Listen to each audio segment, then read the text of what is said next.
Britain refuses to deal with settlement goods.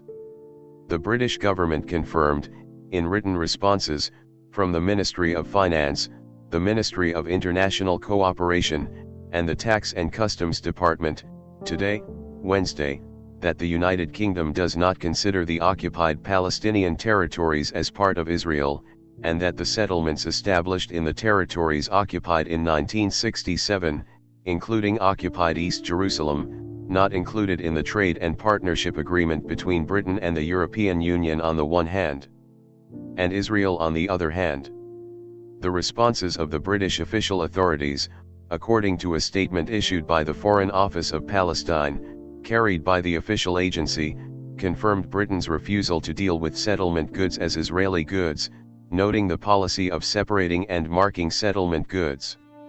This came in response to the accountability of members of the British Parliament for their government about implementing the policy of marking and dispersing settlement goods, and it was stated in the response of the Ministry of International Cooperation, that the British government encourages British companies to abide by the law and moral responsibility, in reference to companies operating within the settlements.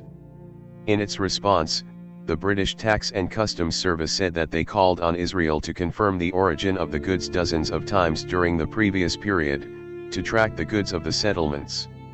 For his part, the Palestinian ambassador to the United Kingdom, Hassam Zamalat, sent a letter of thanks to the members of Parliament, who were held accountable, and said, "The policy of separating and marking settlement goods, and considering them outside the framework of trade agreements with the occupying country is not enough, calling on the British government by completely preventing the goods of the settlements, considering that that is the minimum level for implementing legal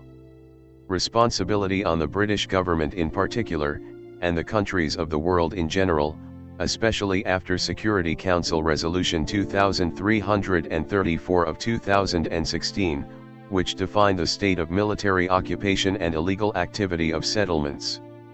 He continued, in light of the Israeli plans to annex the occupied Palestinian lands and Britain's opposition to it, the policy of preventing the entry of settlers and settlement goods into Britain is one of the practical and required steps immediately to change Israeli accounts, and to prevent annexation schemes.